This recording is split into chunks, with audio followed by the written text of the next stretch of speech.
विद्यार्थी मित्रांनो नमस्कार. मंगलमूर्ती क्लासेस या YouTube चॅनलमध्ये आपणा सर्वांचं स्वागत. तर पहा आजच्या व्हिडिओमध्ये आपण डिस्कस करणार आहे न्यूटन्स लॉज ऑफ मोशन. न्यूटनचे जे काही मोशनचे 3 लॉज आहेत.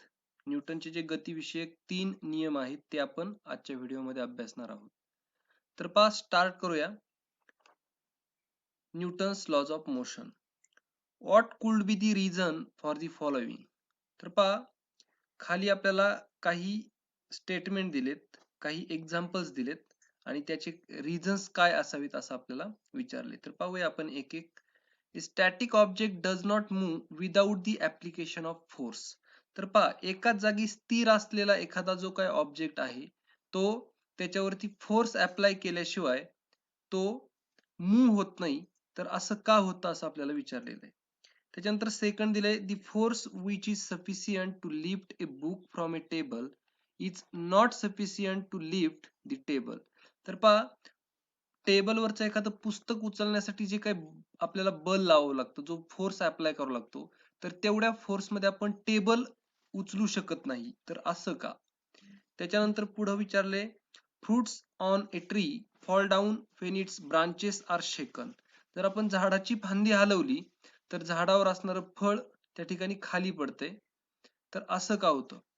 त्याच्यानंतर an electric fan keeps on rotating for some time even after it is switched off. जर तुम्ही विजेचा पंखा बंद केला तर बंद केल्यानंतर पण तो पूर्ण स्टॉप होण्याच्या अगोदर काही वेळ फिरत राहतो. तर असं का होतं हे आपल्याला विचारलंय. तर पहा हे का होतं हे पुढच्या पॅराग्राफ मध्ये आपल्याला दिलेलं आहे. तर पहा if we look for reasons for the above. जर वर जे काही रिझन्स आहेत, वरचे जे काही आपल्याला एक्झाम्पल दिलेत त्याचे जे काही रिझन्स आहेत तर ते काय आहेत पहा.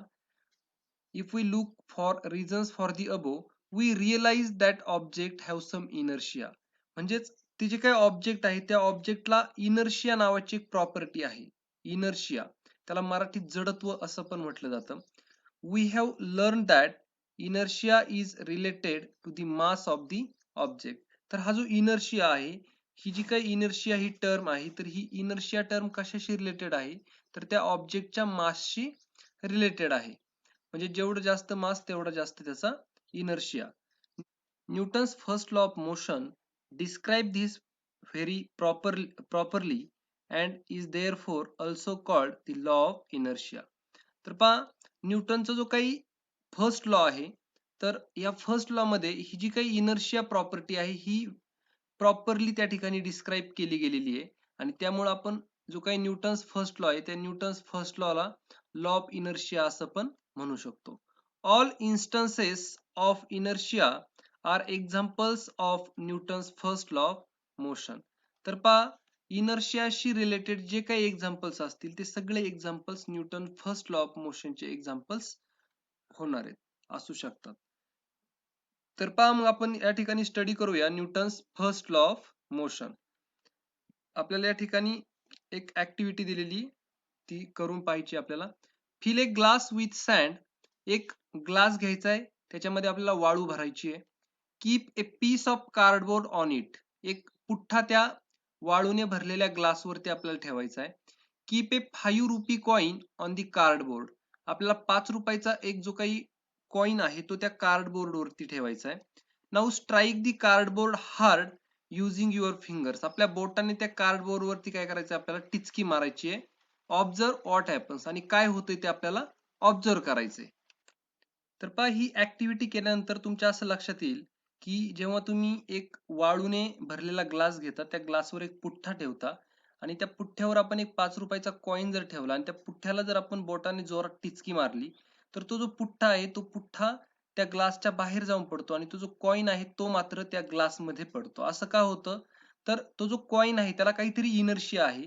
ज्यावेळेस आपण त्या कॉइनवर फोर्स अप्लाय केलेला नाही म्हणजेच त्या कॉइनवर आपण जे काही पुठ्ठ्यावरती टिचकी मारलेली त्या फोर्सचा त्या कॉइनवर काहीच इफेक्ट होणार नाही. तो कॉइन त्याच्या आहे त्याच जागेवर राहणार आहे त्याच विराम अवस्थेत राहणार आहे आणि आपण पुठ्ठ्यावरती फोर्स अप्लाय केला म्हणून तो पुठ्ठा आहे तो ग्लासच्या बाहेर साईडला पडणार आहे आणि तो कॉइन मात्र त्या ग्लासमध्येच पडणार आहे. तर हे कशामुळे झालं तर इनर्शियामुळे झालं. त्याच्यानंतर पहा पुढे आहे बॅलन्स्ड अँड अनबॅलन्स्ड फोर्स, संतुलित आणि असंतुलित बल. तर पहा त्याच्यामध्ये काय दिलंय, you must have played tug of war. तर तुम्ही रस्सी खेच हा जो काही खेळ आहे तो खेळलेला असाल. आता हा खेळ कसा असतो हे माझ्यापेक्षा तुम्हाला चांगल्या पद्धतीने माहिती आहे. So long as the forces applied by both the sides are equal. तर पहा जोपर्यंत आपण त्या रश्शीवर दोन्ही साइडनी सेम फोर्स ऍक्ट करतोय, दोन्ही साइडनी इक्वल फोर्स ऍक्ट करतोय, पुढे दिले that is balanced, the centre of the rope is static in spite of the applied forces. तर जोपर्यंत आपण त्या रश्शीवर दोन्ही साइडनी सेम इक्वल फोर्स ऍक्ट करतोय तोपर्यंत त्या रश्शीचा जो काही सेंटर आहे तो एका स्टेबल, एका स्टॅटिक पोझिशनला काय असणार आहे, रेस्ट असणार आहे, त्या ठिकाणी तो फिक्स राहणार आहे. On the other hand, when the applied forces becomes unequal, that is unbalanced, a net force gets applied in the direction of greater force and the center of the rope shifts in the direction. तर पहा आपण जर दोन्ही साइडचे जे काही force आहे ते जर अनइक्वल केले, अनइक्वल म्हणजेच अनबॅलन्स जर केले तर काय होतंय, जो काही नेट फोर्स आहे म्हणजे जे काही परिणामी बल आहे तर ते कोणत्या डायरेक्शनला शिफ्ट होतं, तर ज्या डायरेक्शनला ग्रेटर फोर्स आहे त्या डायरेक्शनला तो नेट फोर्स शिफ्ट होतो आणि तो जो काही रोप आहे, जी काही दोरी आहे तर त्या दोरीचा सेंटर सुद्धा ज्या डायरेक्शनला फोर्स जास्त आहे त्या डायरेक्शनला शिफ्ट होणार आहे. तर अशा पद्धतीने बॅलन्स्ड आणि अनबॅलन्स्ड फोर्स हे आपण या ठिकाणी पाहिलेले. बॅलन्स्ड फोर्स म्हणजे दोन्ही साइडनी जो काही फोर्स असेल तो इक्वल असणार आहे आणि त्या ठिकाणी जे काही नेट फोर्स आहे तो नेट फोर्स 0 असणार आहे आणि अनइक्वल फोर्स किंवा अनबॅलन्स्ड फोर्स म्हणजे त्या ठिकाणी जे काही दोन्ही साइडचे फोर्स आहेत ते अनइक्वल असणार आहे. एका साइडचा फोर्स जास्त असेल, एका साइडचा कमी असेल आणि त्याच्यामुळे जे काही नेट फोर्स आहे, परिणामी बल आहे, तर ते ज्या साइडला जास्त फोर्स आहे त्या साइडला शिफ्ट होणार आहे. ठीक आहे, पुढे आपल्याला न्यूटन्स फर्स्ट लॉचं जे काही स्टेटमेंट आहे ते स्टेटमेंट आपल्याला दिलेलं आहे. ते स्टेटमेंट आपण त्या ठिकाणी पाहूया. तर पहा आपल्याला स्टेटमेंट काय दिलंय, an object continues to remain at rest or in a state of uniform motion along a straight line unless an external unbalanced force acts on it. तर पहा एक ऑब्जेक्ट कन्सिडर करा. तो ऑब्जेक्ट जर तुम्ही एखाद्या जागेवर ठेवलेला आहे तर तो त्याची जागा सोडत नाही. कधीपर्यंत त्याची जागा सोडत नाही, जोपर्यंत तुम्ही त्या ऑब्जेक्टवर काहीतरी एक्सटर्नल बाहेरून काहीतरी फोर्स ऍक्ट करत नाही तोपर्यंत तो त्याची जागा सोडत नाही. पहा जर तुम्ही फुटबॉल जर घेतला, फुटबॉल जर तुम्ही ग्राउंडवर ठेवला तर तो फुटबॉल जोपर्यंत तुम्ही त्याला किक मारत नाही तोपर्यंत तो त्याच्या रेस्ट पोझिशनलाच राहणार आहे. किंवा सेकंड काय की जर सपोज तुम्ही फुटबॉलला किक मारली आणि तो फुटबॉल काय करणार आहे, एका तुम्ही ज्या डायरेक्शनने त्याला फोर्स अप्लाय केला त्या डायरेक्शनने तो काय होणार आहे, मूव्ह होणार आहे. तर तो त्या डायरेक्शननेच मूव्ह होत राहणार आहे. तो थांबणार नाहीये. थांबेल केव्हा, ज्या वेळेस ग्राउंड आणि त्या फुटबॉलमध्ये काहीतरी फ्रिक्शन फोर्स होईल, फ्रिक्शन येईल.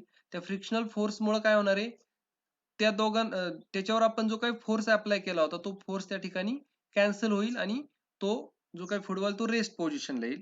परंतु जर तुम्ही तो मुव्हेबल असणारा फुटबॉल पुन्हा त्याला जर दुसऱ्या खेळाडूने किक मारली तर तो त्याची डायरेक्शन चेंज करतो. म्हणजे हे पहा, जर रेस्ट पोझिशनला एखादा ऑब्जेक्ट असेल तर तो त्याच्या रेस्ट पोझिशनलाच राहतो. कधीपर्यंत, जोपर्यंत तुम्ही त्याच्यावरती एक्सटर्नल अनबॅलन्स्ड फोर्स ऍक्ट करत नाही तोपर्यंत.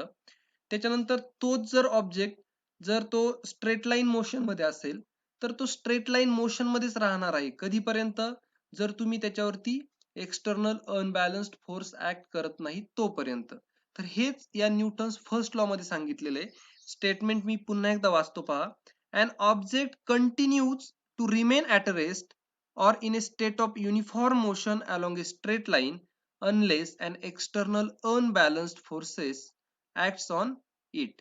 म्हणजेच पहा, एखादा ऑब्जेक्ट हा कंटिन्यू त्याच्या रेस्ट पोझिशन मध्ये राहील किंवा तो त्याच्या युनिफॉर्म मोशन मध्ये राहील स्ट्रेट लाईन मध्ये, कधीपर्यंत, unless an external unbalanced force acts on it, म्हणजे जोपर्यंत त्याच्यावरती बाह्य बल म्हणजेच एक्सटर्नल अनबॅलन्स्ड फोर्स ऍक्ट होत नाही तोपर्यंत.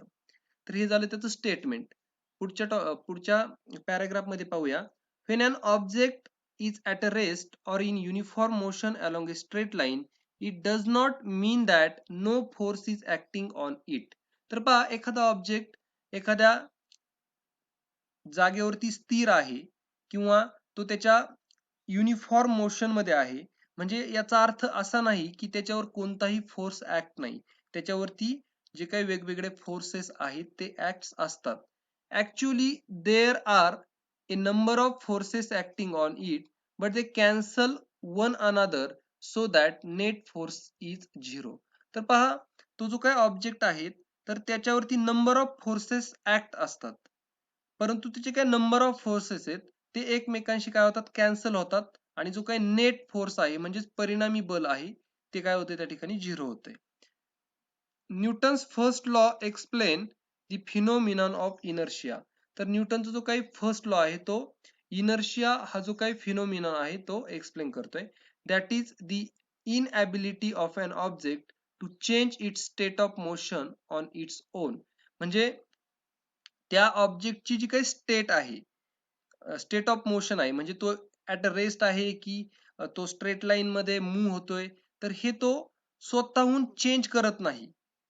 बरोबर. तर हे कशामुळे आहे, तर तो जो रेस्ट पोझिशनला स्टेबल आहे, तर हे कशामुळे होतंय, तर जो काही इनर्शिया ही प्रॉपर्टी आहे, तर या इनर्शिया प्रॉपर्टीमुळे तो एका जागेवर स्थिर राहतो, किंवा जर तो स्ट्रेट लाईन मोशन मध्ये असेल तर तो स्ट्रेट लाईन मोशन मध्ये आपल्याला त्या ठिकाणी मिळणार आहे. तर पहा पुढे काय दिलंय, it also explains the unbalanced forces which cause A change in the state of an object at a rest or in uniform motion. तर पहा, हा जो काही न्यूटन्स फर्स्ट लॉ आहे, न्यूटन्स फर्स्ट लॉ अजून काय एक्सप्लेन करतोय, तर it also explains the unbalanced forces which cause A change in the state of an object at a rest or in uniform motion. तर पहा, एखादा ऑब्जेक्ट युनिफॉर्म मोशन मध्ये असेल किंवा ऍट रेस्ट असेल, तर त्याच्या मोशन मध्ये जो काही चेंज होतो, तर तो चेंज होण्यासाठी जो काही अनबॅलन्स्ड फोर्स आहे, तर ह्या अनबॅलन्स्ड फोर्स बद्दल सुद्धा आपल्याला इन्फॉर्मेशन या न्यूटन्स फर्स्ट लॉ मध्ये पाहायला मिळते. नेक्स्ट आहे Newton's second law of motion. तर त्याच्यामध्ये पण आपल्याला या ठिकाणी दोन ऍक्टिव्हिटी करायला सांगितल्यात. फर्स्ट आहे, ask your friend to drop one plastic and one rubber ball from same height. तर आपल्याला काय करायचंय, आपल्या मित्राला सांगायचे की एक प्लास्टिक बॉल आणि एक रबर बॉल सेम हाईट वरून ड्रॉप कर किंवा त्या ठिकाणाहून तो सोडून दे. You catch the ball, which ball was easier to catch and why. तर पहा, आपण जर एक प्लास्टिक बॉल असेल, एक रबर बॉल असेल, जर सेम हाईट वरून जर सोडून दिला, तर आपल्याला कॅच करण्यासाठी कोणता बॉल इझी असणार आहे, तर प्लास्टिक बॉल आपण इझिली कॅच करू शकतो, कारण त्याचं काय आहे, वेट कमी आहे, आपल्या हाताला जी काही इजा होणार आहे ती कमी होणार आहे. बरोबर. त्याच्यानंतर पुढे काय सांगितलंय सेकंड ऍक्टिव्हिटी मध्ये, ask your friend to throw a ball towards you at slow speed, try to catch it. तर पहा, आपल्याला असं सांगितलंय की आपल्या मित्राला एक बॉल थ्रो करायला सांगायचा आहे आपल्या साईडला, आणि तो स्लो स्पीडने फेकायला सांगायचा आहे, आणि तो आपण कॅच करायचा आहे. तर कॅच केल्यानंतर काय होतंय ते पाहायचंय. त्याच्यानंतर सेकंड काय दिलंय, now ask your friend to throw the same ball at high speed towards you, try to catch it, which ball could you catch with greater ease and why. तर पहा, आपल्याला या ठिकाणी बी मध्ये काय सांगितलंय, तर आपल्या मित्राला आपल्याकडं एक बॉल आधी स्लो फेकायला सांगायचा आहे आणि आपण तो कॅच करायचा आहे. त्याच्यानंतर तोच बॉल आपल्या मित्राला थोडासा स्पीड मध्ये आपल्याकडे फेकायला सांगायचा आहे आणि आपण तो कॅच करायचा आहे. तर कोणत्या वेळी आपण तो इझिली कॅच करू शकतो आणि कोणत्या वेळी कॅच करताना आपल्याला इजा होण्याची जास्त शक्यता असते, हे विचारलेलं आहे. तर नक्कीच ज्या वेळेस तो बॉल जोरात फेकणार आहे, तर त्यावेळेस आपल्याला काय होणार आहे, त्या ठिकाणी इजा होण्याचे चान्सेस जास्त आहेत. का असं होतं, तर त्या ठिकाणी जो काही फोर्स आहे तो फोर्स त्या ठिकाणी जास्त अप्लाय केल्यामुळं आपल्या हातावरती जो काही बॉल येऊन आदळणार आहे, त्या आदळल्यामुळे आपल्या हातावरती आघात होऊ शकतो. म्हणजे पहा, या ठिकाणी जे काही दोन ऍक्टिव्हिटी दिलेल्या आहेत, पहिल्या ऍक्टिव्हिटी मध्ये स्पीड कॉन्स्टंट ठेवलंय आणि त्या ठिकाणी मास आपण चेंज केलेलं आहे, म्हणजे प्लास्टिक बॉल आणि रबर बॉल घेतलाय. आणि दुसऱ्या ऍक्टिव्हिटी मध्ये त्या ठिकाणी मास सेम ठेवलंय, म्हणजे बॉल एकच ठेवलेला आहे आणि त्या ठिकाणी स्पीड मात्र चेंज केलेलं आहे. तर या ठिकाणी म्हणजे मास आणि स्पीड ह्या गोष्टी आपण चेंज करून पाहिलेल्या आहेत. तर फर्स्ट जी काही ऍक्टिव्हिटी आहे तर त्या ऍक्टिव्हिटी मध्ये मास चेंज केल्यामुळं तिथं कोणती तरी एक प्रॉपर्टी चेंज होते आणि सेकंड जी काही ऍक्टिव्हिटी आहे त्या ऍक्टिव्हिटी मध्ये व्हेलॉसिटी चेंज केल्यानंतर कोणती तरी एक प्रॉपर्टी अशी आहे की ती चेंज होते. तर ती कोणती प्रॉपर्टी आहे ते आपल्याला खाली स्टडी करायचंय. तर पहा, the effect of one object striking another object depend both on the mass of the former object and its velocity. तर पहा the effect of one object striking another object म्हणजे पहा, एखादा ऑब्जेक्ट दुसऱ्या ऑब्जेक्टवर स्ट्राईक झाला म्हणजेच आदळला तर जो काही इफेक्ट आहे हा कशावर डिपेंड आहे तर त्या ऑब्जेक्टच्या मासवर आणि त्या ऑब्जेक्टच्या व्हेलॉसिटीवर डिपेंड आहे. This means that the effect of the force depends on a property related to both mass and velocity of the striking object. तर पहा, हा जो काही इफेक्ट आहे तर हा इफेक्ट कशावर डिपेंड आहे तर त्या ऑब्जेक्टचं मास आणि त्या ऑब्जेक्टची जी काही व्हेलॉसिटी आहे या दोघांवर पण तो ऑब्जेक्ट आहे या दोघांवर पण तो इफेक्ट डिपेंड आहे. आणि this property of term momentum by Newton. तर हे काही दोन म्हणजे मास आणि व्हेलॉसिटी एकत्रित जो काही इफेक्ट होतोय तर त्या इफेक्टलाच किंवा त्या प्रॉपर्टीला न्यूटनने मोमेंटम असं म्हटलेलं आहे. मग साईडला आपल्याला मोमेंटम बद्दल त्या ठिकाणी इन्फॉर्मेशन दिलेली आहे. Momentum has magnitude as well as direction. Momentum ही एक अशी प्रॉपर्टी आहे किंवा अशी टर्म आहे की तिला मॅग्निट्यूड पण आहे आणि तिला डायरेक्शन पण आहे. म्हणजे आपण जर डायरेक्शन चेंज केली तर मोमेंटम चेंज होतंय. म्हणजेच ती व्हेक्टर क्वांटिटी असली पाहिजे. Its direction is the same as that of the velocity. In SI system the unit of momentum is kilogram metre per second. तर पहा आता मोमेंटम म्हणजेच मास आणि व्हेलॉसिटीचा प्रोडक्ट असतो. तर मास आणि व्हेलॉसिटीचा प्रोडक्ट असल्यामुळे मासचं युनिट असतं किलोग्रॅम आणि व्हेलॉसिटीचं युनिट असतं एसआय युनिट असतं मीटर पर सेकंड. म्हणून मोमेंटमचं जे काही एसआय युनिट आहे ते आपल्याला काय मिळणार आहे तर ते आपल्याला मिळणार आहे kilogram metre per second. While in CGS system it is gram centimetre per second. CGS system मध्ये जे काही मोमेंटमचं युनिट आहे ते काय आहे gram centimetre per second. If an unbalanced force applied on an object causes a change in the velocity of the object, then it also causes a change in its momentum. तर पहा, एखाद्या ऑब्जेक्टवर आपण unbalanced force apply केला आणि त्या ऑब्जेक्टच्या velocity मध्ये change झाला तर त्या ठिकाणी त्या ऑब्जेक्टच्या मोमेंटम मध्ये सुद्धा काय होणार आहे चेंज होणार आहे. The force necessary to cause a change in the momentum of an object depends upon the rate of change of momentum. तर पहा, एखाद्या ऑब्जेक्टचं मोमेंटम चेंज करण्यासाठी जो काही फोर्स आपण त्या ठिकाणी ऍक्ट करतो तर तो फोर्स कशावर डिपेंड आहे तर त्या ऑब्जेक्टचा जो काही मोमेंटम चेंज होण्याचा रेट आहे तर त्या रेटवरती तो फोर्स डिपेंड आहे. पहा आता मोमेंटमची जी डेफिनेशन आहे ती डेफिनेशन आपण पाहूया. मोमेंटमची डेफिनेशन आपल्याला या ठिकाणी दिलेली आहे. Momentum is the product of mass and velocity of an object. तर या ठिकाणी मोमेंटम म्हणजे कसला प्रोडक्ट आहे तर मास आणि व्हेलॉसिटीचा प्रोडक्ट आहे. एखादा ऑब्जेक्ट जर घेतला त्याचं मास जर m असेल त्याची व्हेलॉसिटी जर v असेल तर त्या ऑब्जेक्टचं जे काही मोमेंटम असेल तर ते p या लेटरने दाखवलं जातं. p is equal to m into v अशा पद्धतीने आपण त्याचा फॉर्म्युला लिहू शकतो. Momentum is a vector quantity. तर पहा, या ठिकाणी मोमेंटमला डायरेक्शनची गरज आहे म्हणजेच मोमेंटम काय आहे व्हेक्टर क्वांटिटी आहे. आता खाली आपल्याला जे काही Newton's second law of motion आहे त्याचं स्टेटमेंट त्या ठिकाणी दिलेलं आहे. स्टेटमेंट आपण पाहूया. The rate of change of momentum is proportional to the applied force and the change of momentum occurs in the direction of force.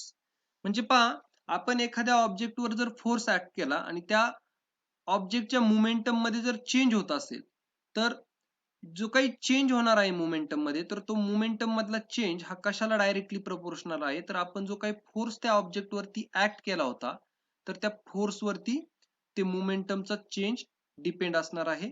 तो त्या ठिकाणी प्रपोर्शनल असणार आहे. आणि जे काही मोमेंटम मध्ये चेंज होणार आहे त्या मोमेंटमची जी काही डायरेक्शन असणार आहे ती डायरेक्शन कशा पद्धतीने असणार आहे तर in the direction of force. म्हणजे आपण ज्या डायरेक्शनने फोर्स अप्लाय केला त्याच डायरेक्शनला त्या ठिकाणी चेंज इन मोमेंटम असणार आहे. तर पहा अशा पद्धतीने जो काही सेकंड लॉ आहे त्याचं स्टेटमेंट पाहूया पुन्हा एकदा. The rate of change of momentum is proportional to the applied force and the change of momentum occurs in the direction of force.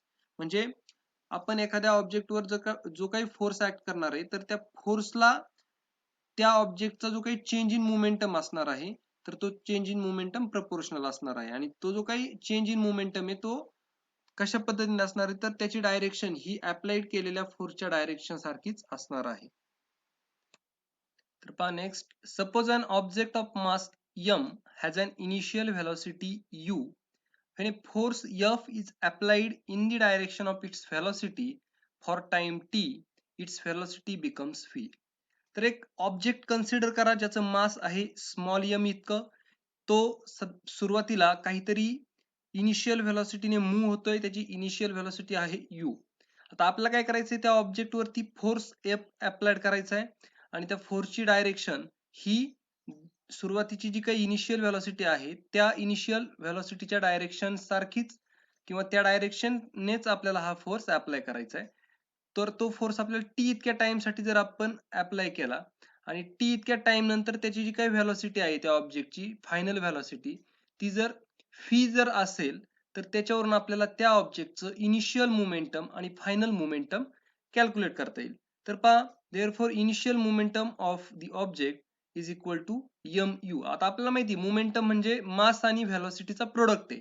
तर इनिशियल मोमेंटम साठी मास आणि इनिशियल व्हेलॉसिटी म्हणजे mu आपल्याला त्या ठिकाणी घ्यावं लागेल. Similarly it's final momentum after time T. तर टाइम टी नंतर त्याचं जे काही फायनल मोमेंटम असणार आहे तर त्या फायनल मोमेंटम मध्ये आपल्याला मास आणि फायनल व्हेलॉसिटी घ्यावी लागेल. म्हणजेच त्या ठिकाणी फायनल मोमेंटम आपल्याला मिळाले m इंटू फी. आता आपल्याला पुढे काय पहा, rate of change of momentum. आता rate of change of momentum कशाचा पण रेट जर काढायचा असेल तर आपण काय करतो, त्याला टाइमने डिवाइड करतो. तर पहा, चेंज ऑफ मोमेंटमचा जो काही रेट आहे तर त्या चेंज इन मोमेंटम आपण टाइम घेणार आहे. मग चेंज इन मोमेंटम म्हणजे काय, तर जे काही फायनल मोमेंटम असेल त्याच्यामधून जर तुम्ही इनिशियल मोमेंटम सबट्रॅक्ट केलं तर तुम्हाला त्याच्यातला चेंज मिळणार आहे डिवाइडेड बाय टाइम. तर पहा, rate of change of momentum is equal to आपलं जे काही फायनल मोमेंटम आहे ते आहे mv आणि इनिशियल मोमेंटम जे आहे ते आहे mu. तर mv minus mu divided by time t. तर आता mv मायनस mu याच्यामध्ये m हा काय आहे, कॉमन आहे. तो आपण जर कॉमन घेतला पहा तर ब्रॅकेट मध्ये काय राहील, v मायनस u आणि डिवायडेड बाय t आहे तसंच. तर पहा, आता आपल्याला माहिती v minus u upon t. तर v मायनस u म्हणजेच काय, change in velocity upon time. तर change in velocity upon time म्हणजेच काय असतं, तर ऍक्सलरेशन असतं.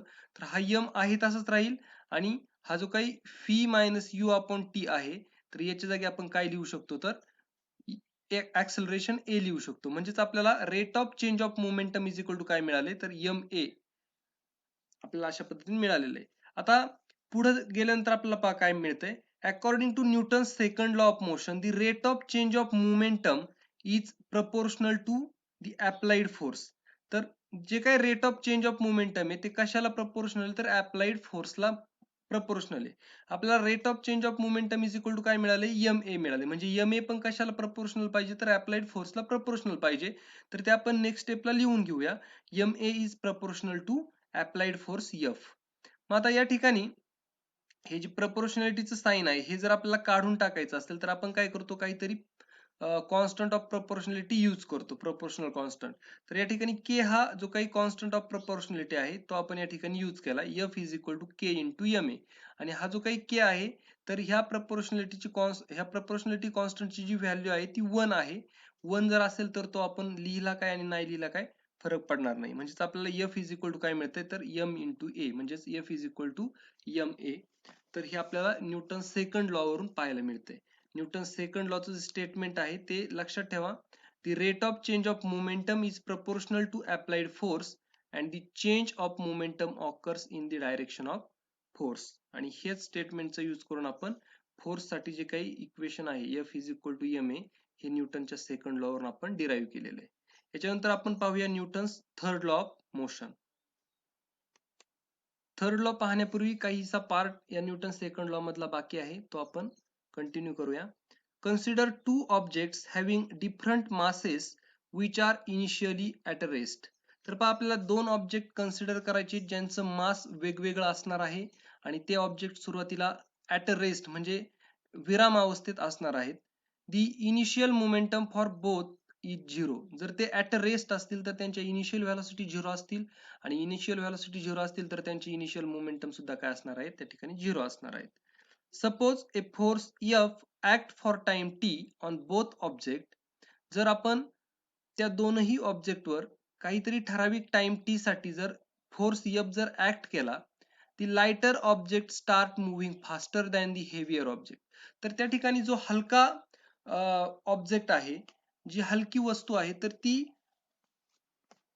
फास्ट काय होणार आहे, मूव्ह होणार आहे आणि जी काही हेवी म्हणजे जड ऑब्जेक्ट आहे तो काय होणार आहे, स्लो मूव्ह होणार आहे. म्हणजे त्यांच्या व्हेलॉसिटी मध्ये त्या ठिकाणी डिफरन्स असणार आहे. However from the above formula we know that the rate of change of momentum, that is F, in both the object is same and the total change in their momentum will also be same. तर पहा त्या ठिकाणी जे काही दोन object आहेत वेगवेगळ्या मासचे, तर पहा त्या ठिकाणी त्यांच्या व्हेलॉसिटी जरी वेगवेगळ्या असतील तरी त्यांच्यामध्ये जो काही चेंज इन मोमेंटम होणार आहे तो मात्र त्या ठिकाणी सेम असणार आहे. का सेम असणार आहे? कारण जो ऑब्जेक्ट हेवी आहे, जड आहे, त्याची व्हेलॉसिटी कमी आणि जो ऑब्जेक्ट त्या ठिकाणी हलका आहे, लाइटर आहे, तर त्या ठिकाणी त्याची व्हेलॉसिटी जास्त असणार आहे. म्हणजे ज्याचं मास कमी त्याची व्हेलॉसिटी जास्त, ज्याची व्हेलॉसिटी कमी त्याचं मास जास्त. बरोबर? ज्याचं मास जास्त त्याची व्हेलॉसिटी कमी आणि ज्याचं मास कमी त्याची व्हेलॉसिटी जास्त आणि जो काही प्रोडक्ट तुम्ही करणार आहात तो प्रोडक्ट मात्र त्या ठिकाणी काय होणार आहे, सेम मिळणार आहे. म्हणजेच त्या ठिकाणी चेंज इन दी मोमेंटम काय असणार आहे, तिथं सेम असणार आहे आणि तो किती असणार आहे तर ft म्हणजे फोर्स इंटू टाइम. तुम्ही तो फोर्स किती वेळेसाठी ऍक्ट करता तेवढा चेंज त्या ठिकाणी त्या मोमेंटम मध्ये आपल्याला पाहायला मिळणार आहे. Thus, if the same force is applied on the different objects, the change in momentum is the same. तर वेगवेगळ्या ऑब्जेक्टवर तुम्ही जो काही फोर्स ऍक्ट करता तर तो त्या ऑब्जेक्टच्या मोमेंटम मध्ये जो चेंज होतो तो प्रत्येक ऑब्जेक्ट मध्ये होणारा चेंज हा सेमच असतो. फक्त तुम्ही प्रत्येक ऑब्जेक्ट वरती सेम फोर्स ऍक्ट करायला पाहिजे. म्हणजे पहा तुम्ही जर तीन जर दगड घेतले वेगवेगळ्या साईजचे, वेगवेगळ्या मासचे आणि तिघांवर जर तुम्ही सेम फोर्स ऍक्ट केला तर त्या ठिकाणी तिघांमध्ये जे काही चेंज इन मोमेंटम होणार आहे ते सेम असणार आहे. तपास साईडला इथं बॉक्समध्ये आपल्याला काय दिलंय, in SI system the unit of force is newton. तर आपल्याला माहिती आहे एसआय सिस्टीम मध्ये जे काही फोर्सचं युनिट आहे ते न्यूटन आहे. न्यूटनची जी काही डेफिनेशन आहे ती आपल्याला ठिकाणी दिलेली आहे. The force necessary to cause an acceleration of 1 meter per second square in an object of mass 1 kg is called 1 Newton. तर पहा, सपोज तुम्ही एक ऑब्जेक्ट घेतला ज्या ऑब्जेक्टचं मास 1 किलोग्रॅम आहे आणि त्या ऑब्जेक्टचं तुम्हाला त्या ऑब्जेक्टवर फोर्स ऍक्ट केल्यानंतर त्या ऑब्जेक्टमध्ये जर तुम्हाला 1 मीटर पर सेकंड स्क्वेअर इतकं ऍक्सलरेशन प्रोड्यूस करायचं असेल तर जो फोर्स ऍक्ट करावा लागतो त्या फोर्सला म्हणायचं 1 न्यूटन फोर्स. तर 1 न्यूटन कशाला म्हणायचं पहा, the force necessary to cause an acceleration of 1 metre per second square in an object of mass 1 kg is called 1 newton. तर 1 किलोग्रॅम ऑब्जेक्ट मध्ये 1 मीटर पर सेकंड स्क्वेअर इतकं ऍक्सेलरेशन प्रोड्यूस करण्यासाठी जो force act करायला लागतो तो force असतो 1 newton. Therefore 1 newton is equal to 1 kg into 1 metre per second square. त्याच्यानंतर सीजीएस सिस्टीम मध्ये पहा, in CGS system the unit of force is a dyne. तर सीजीएस सिस्टीम मध्ये फोर्स युनिट काय आहे, डाइन आहे. तर डाइन म्हणजे काय, त्याची डेफिनेशन पहा काय दिलेली आहे. The force necessary to cause an acceleration of 1 centimetre per second square in an object of mass 1 gram is called 1 dyne. तर पहा तुम्ही जर 1 ग्रॅम इतका मास असणारा ऑब्जेक्ट घेतला, त्याच्यावरती तुम्ही फोर्स ऍक्ट केला आणि त्या फोर्समुळे जर त्या ऑब्जेक्टमध्ये 1 सेंटीमीटर पर सेकंड स्क्वेअर इतकं ऍक्सेलरेशन प्रोड्यूस होत असेल तर तो जो फोर्स आहे तो फोर्स असतो 1 डाइन. त्याच्यानंतर पहा 1 डाइन म्हणजेच किती तर 1 gram into 1 centimetre per second square. पुढे आपल्याला पाहिजे Newton's third law of motion. तर पहा Newton's third law of motion काय आहे, टेक ए प्लास्टिक बॉल. एक ऍक्टिव्हिटी दिलेली, ती ऍक्टिव्हिटी आपण करूया. Take a plastic ball, take a plastic boat and make a hole at its rear end. एक प्लास्टिक बोट घ्यायची, होडी घ्यायची आणि तिच्या पाठीमागच्या साईडला आपल्याला काय करायचं, एक होल तयार करायचंय. Second, inflate a balloon and fix it on the hole in the boat. एक फुगा फुगवलेला घ्यायचा आहे आणि आपल्याला त्या बोटच्या जे काही होल होतं त्या होल मध्ये आपल्याला फिट करायचं आतल्या साईडनी. Release the boat in water. What happens to the boat as the air in the balloon escapes slowly? Why? तर पहा, जर आपण ती बोट पाण्यामध्ये सोडली आणि पाण्यामध्ये बोट सोडल्यानंतर त्या बलून मधली हवा जर आपण हळूहळू सोडून दिली तर त्या बोटवर त्याचा काय परिणाम होतो आपल्याला असं विचारलं तर नक्कीच काय होणार आहे, जसजशी त्या बलून मधली जी हवा आहे ती बाहेर पडणार आहे. तर बाहेर पडल्यामुळे ती बोट काय होणार आहे, जर हवा पाठीमागच्या साईडला फेकली जात असेल तर ती बोट पुढच्या साईडला काय होणार आहे, मूव्ह होणार आहे. तर असं का होतं, तर हे न्यूटन्स थर्ड लॉ मध्ये सांगितलेलं आहे. तर पहा, we have learned about force and its effect on an object through Newton's first and second law of motion. तर पहा, आपण न्यूटनच्या फर्स्ट आणि सेकंड लॉ ऑफ मोशन मध्ये काय पाहिलेलं आहे, तर फोर्स बद्दल आपण माहिती घेतलेली आहे किंवा एखाद्या फोर्सचा ऑब्जेक्टवर काय इफेक्ट होतो हे आपण Newton's first and second law मध्ये बघितलेलं आहे. However, in nature, force cannot act alone. तर पहा, निसर्गामध्ये कोणताही फोर्स हा एकटा एक्झिस्ट असत नाही. तो नेहमी पेअर मध्ये येतो, जोडीने येतो. Force is a reciprocal action between two objects. Forces are always applied in pairs. Force जो काय असतो तो नेहमी पेअर मध्ये अप्लाय होतो. म्हणजे जर आपण एक फोर्स अप्लाय केला की दुसऱ्या साईडने लगेच दुसरा फोर्स ऑटोमॅटिक त्या ठिकाणी डेव्हलप होत असतो. When one object applies a force on another object, the latter object also simultaneously applies a force on the former object.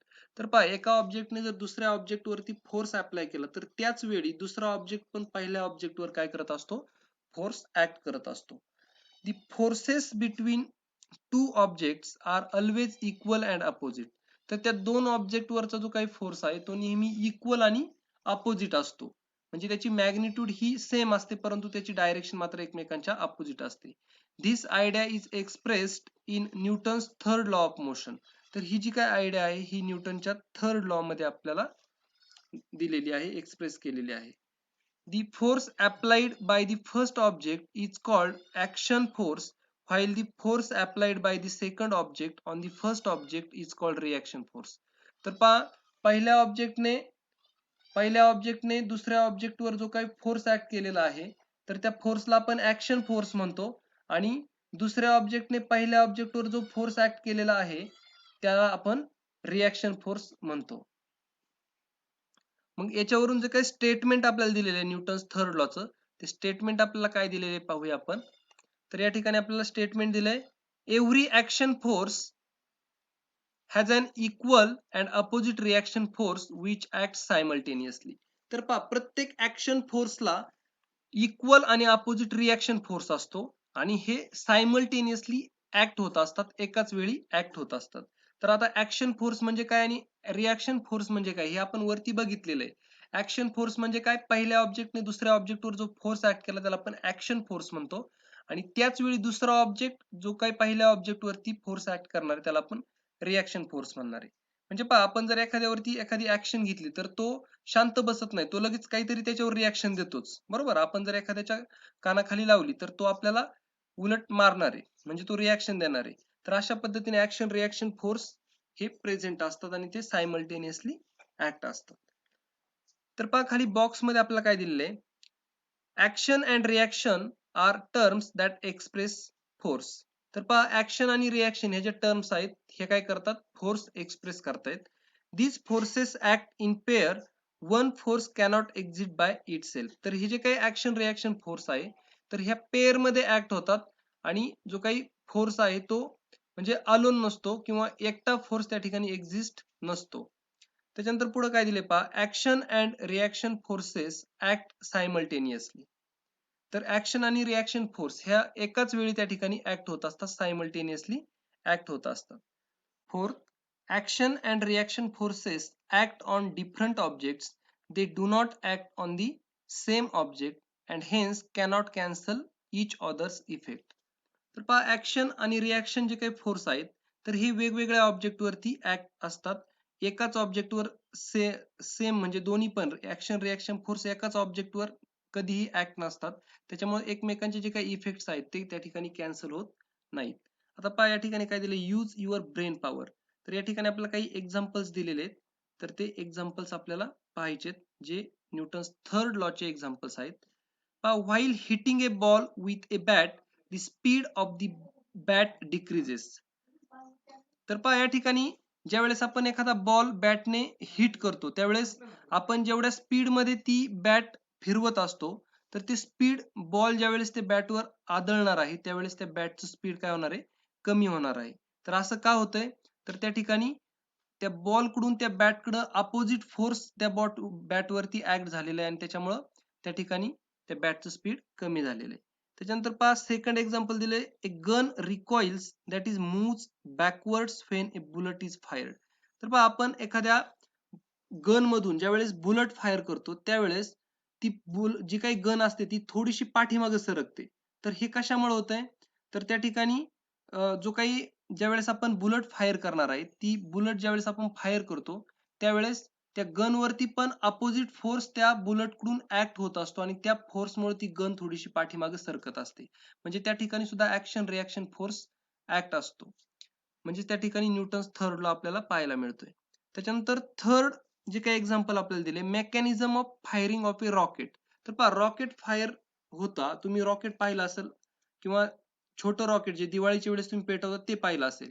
तर आपण ज्या वेळेस त्या रॉकेटला पेटवतो तर त्यावेळेस काय होतं, त्याच्यामध्ये जी काही दारू भरलेली असते तर ती पेट घेते आणि ती काय करते, पाठीमागच्या साईडला प्रेशर ऍक्ट करते आणि ते जे काही रॉकेट आहे ते पुढच्या दिशेने काय होतंय, मूव्ह होतं. तर त्यावेळेस काय होतंय, त्या ठिकाणी जी काही पाठीमागच्या साईडला फायर होतीये तर ती फायरमुळं जो काही प्रेशर ऍक्ट होतो तो त्या रॉकेटवर ऍक्ट होतो आणि ते रॉकेट पुढच्या दिशेने काय होते, मूव्ह होते. म्हणजे त्या ठिकाणी सुद्धा ऍक्शन रिॲक्शन फोर्स आपल्याला पाहायला मिळतोय. खाली दिले, how will you explain these with the help of Newton's third law of motion. तर आपण ते या ठिकाणी एक्सप्लेन पण केलेलं आहे. तर अशा पद्धतीने आपण आजच्या व्हिडिओमध्ये न्यूटन्स जे काही 3 लॉ आहेत, जे काही 3 लॉज आहेत ते आपण या ठिकाणी स्टडी केलेले आहेत. जर ह्याच्यामध्ये कोणाला काही शंका असतील, क्वेश्चन्स असतील तर कमेंट सेक्शन मध्ये तुम्ही विचारू शकता आणि व्हिडिओ आवडल्यास लाईक करा, चॅनल सबस्क्राईब करा. थँक्यू.